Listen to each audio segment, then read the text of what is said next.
എടാ വിശ്വാ, നിനക്ക് ഈ ചെക്കന്മാരുമായിട്ടുള്ള പന്തുകൾ ഇത് നിർത്താറായില്ലേ? ചെറുപ്പക്കാരല്ലെന്ന് നമ്മുടെ നാട്ടിന്റെ ഹൃദയം.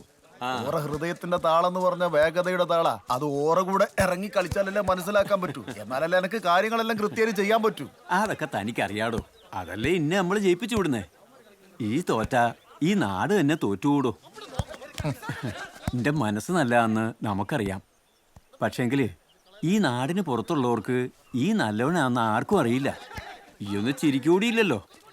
പാവപ്പെട്ട ജനങ്ങളെ വിഷമെല്ലാം മനസ്സ് തട്ടുമ്പോ എങ്ങനെയപ്പ ചിരിക്കാൻ പറ്റുന്നത്? എനക്കതൊന്നും അറിയില്ലപ്പാ. അതെനിക്കറിയാടോ. എന്നാ ഞാനങ്ങോട്ട്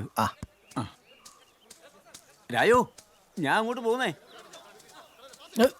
എന്തെന്നാ സഖാവ് രാജൻ കുരുക്കളെ, നിങ്ങളെ കസർത്തെല്ലാം കഴിഞ്ഞെങ്കിൽ ബാ, ഞാൻ വരാം. എന്തെന്നാ വില ഇതേട്ടാ? മോള് സ്കൂളിൽ പോയിനാ? ഇന്ന് നോക്ക് സ്കൂളില്ല സഖാവേ. സുരേഷ് എന്നും ഈ വർഷം പോയില്ലേ? നമ്മളെ നിർത്തിയ സഖാവേ, നമ്മക്ക് ശരിയാവൂല. എന്തെന്ന്? കയ്യിലൊക്കെ കരിയോയിലാവണ പണിയാണ്. അപ്പൊ ഇനി കഞ്ഞി നായി നക്കും പോലെ നക്കി കുടിച്ചാ മതി. അപ്പൊ കയ്യിൽ ഓയിലായാലും കുഴപ്പമില്ല. എന്റെ സഖാവേ.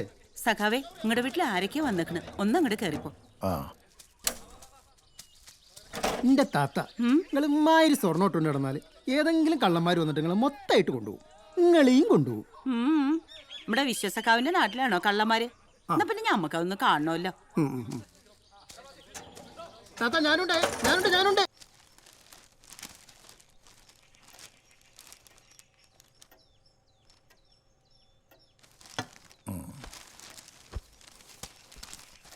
മോനെടുത്തു. ഓന് നിങ്ങളെക്കാളും തിരക്കാന്ന്. ഞാൻ തന്നെ ഓനെ കണ്ടിട്ട് എത്ര ദിവസമായിന്നാ. രാത്രി എപ്പെങ്കിലും വരും. ചങ്ങായിമാരോട്ട് ഒരേ ചുറ്റല് തന്നെ ചുറ്റല്.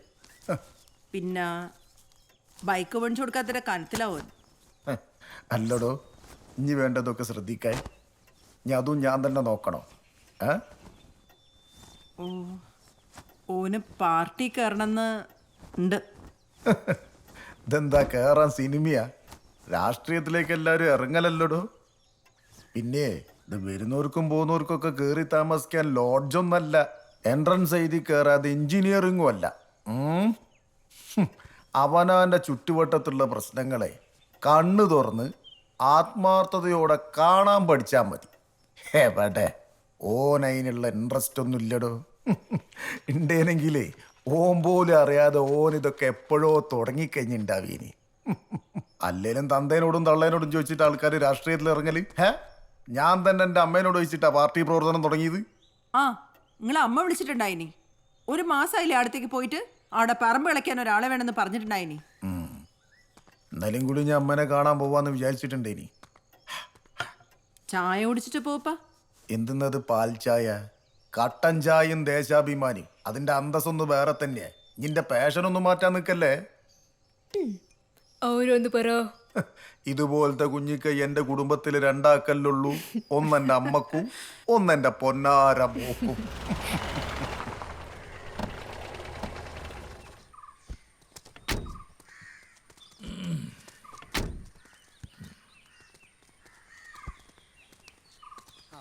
ലാൽ സലാം സഖാവേ. എന്തോ ഇരിക്കി, അങ്ങോട്ടിരിക്കി.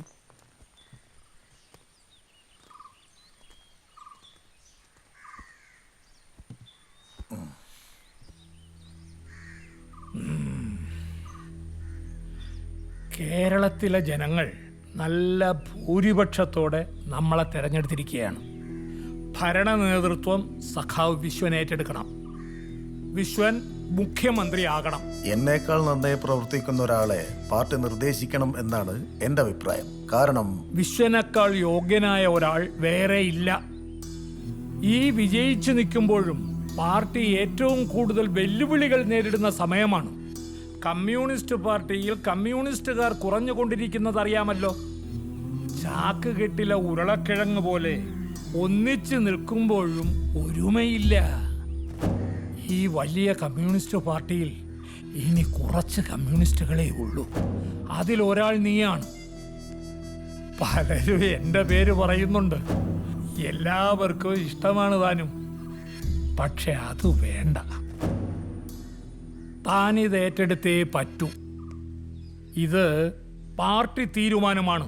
വേണുസഖാവ് മുഖ്യമന്ത്രിയാവുന്നാണ് ജനങ്ങളെല്ലാം ധരിച്ചു വച്ചിരിക്കുന്നത്. ഇനി അതല്ലാണ്ട വന്നാല് ഗ്രൂപ്പിസാണ്, തർക്കങ്ങളാണ് എന്നെല്ലാം പറഞ്ഞ് മാധ്യമങ്ങൾ അതല്ല ആഘോഷിക്കും. പിന്നെ സഖാവിലുള്ള വിശ്വാസം അത് വേറെ ആർക്കും ഇല്ലേനും. എനിക്ക് തന്നിൽ വിശ്വാസം ഉണ്ടോ? ജനങ്ങളുടെ വിശ്വാസം തേടണം. തന്റെ പ്രവർത്തനങ്ങൾ കാണുമ്പോൾ ജനം തന്നെ സ്നേഹിച്ചു തുടങ്ങൂടോ. പലരും തന്നെ തെറ്റിദ്ധരിച്ചിരിക്കുക. പിന്നെ ഇപ്പൊ തന്റെ താല്പര്യം അറിയാനല്ല ഞങ്ങൾ ഇങ്ങോട്ട് വന്നേ. പാർട്ടി പറയുന്നതങ്ങ് അനുസരിക്കുക. പാർട്ടി തന്നെ ഏൽപ്പിക്കുന്ന ദൗത്യം ഇതാണ്. ഈ നാട് ജനങ്ങളുടേതാണ്. ഇതൊരു സമത്വ സുന്ദര കേരളമാക്കി അവർക്ക് തിരികെ കൊടുക്കുക. തന്റെ പഴയ ആവേശവും ദേഷ്യവും ഒന്നും ഇനി വേണ്ട. താനൊരു ഭരണാധികാരിയാണ്. ജന്മനാലുള്ളത് തൂത്താ പോവൂ സഖാവ്. സാധിക്കണം.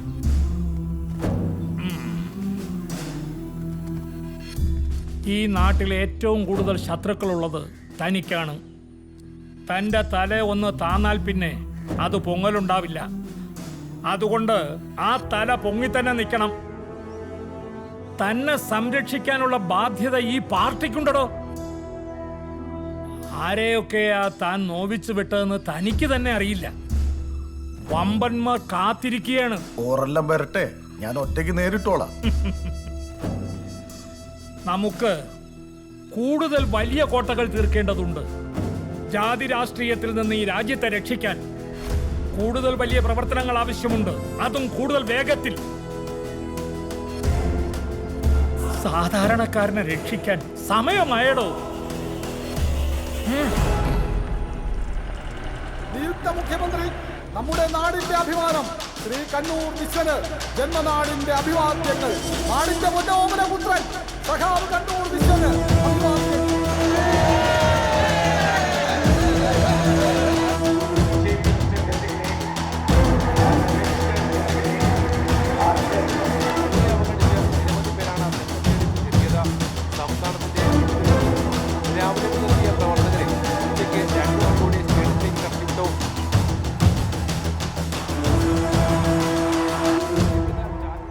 ഇനിയിപ്പോ നിങ്ങളെയൊക്കെ കാണണമെങ്കിൽ തിരുവനന്തപുരത്തേക്ക് വരണല്ലോ ക്ഷമേച്ചിയെ. ഞങ്ങളെ മറക്കല്ലേ കേട്ടോ. ആ ഒന്ന് പോണ്ടേ നീ. അതെ, ക്ലിഫ് ഹൗസ് ആയാലും മുഖ്യമന്ത്രി ആയാലും വിശ്വാട്ടം പഴയ വിശ്വാട്ടം തന്നെ. ഈ ഞാനും അതെ. ആ നീ എടുത്തേക്ക. അച്ഛന്റെ ഇപ്പൊ സത്യപ്രതിജ്ഞ കാണുന്നില്ലേ? പോയിട്ട് അത്യാവശ്യം ഉണ്ടമ്മ. ഞാൻ യൂട്യൂബിൽ കണ്ടോളാം. പോരെ? ഈയിടെ ഈ ചെറുക്കൻ എന്തോ ചുറ്റിക്കളി ഉണ്ടമ്മേ. ദേ വെറുതെ പേര് ദോഷം കൽപ്പിക്കല്ലേ കേട്ടോടാ. ഇവിടെ വേറെയും കല്യാണം നടക്കാനുള്ളതാ. എടി, ഞാൻ നിന്റെ ഏട്ടനാ. ആ ബഹുമാനത്തോടെ വേണം എന്നോട് സംസാരിക്കാൻ, കേട്ടോ? ശരിയേ. പെണ്ണിന് കുറച്ചേട്ടോ അഹങ്കാരം കൂടിയിട്ടുണ്ട്. ശരിയാക്കി കൊടുക്കാം. ആടെ ഇരിക്കേ.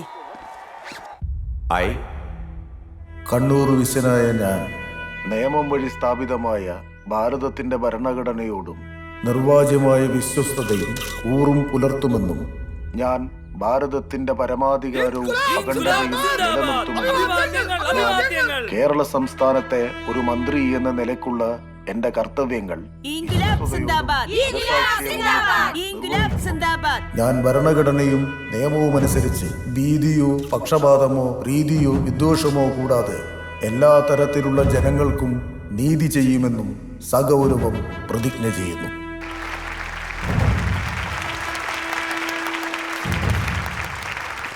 All the best.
സാർ, സ്റ്റാഫുകൾ അങ്ങേ പരിചയപ്പെടാൻ വന്നതാണ്.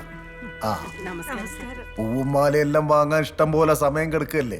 ആദ്യം എന്നെ ഇങ്ങോട്ട് പറഞ്ഞയച്ച ജനങ്ങളുണ്ടല്ലോ അവരെ കാര്യങ്ങളൊക്കെ ഒന്ന് ശരിയാക്കുക. എന്താ അതല്ല അതിൻ്റെ ഒരു ശരി? ആ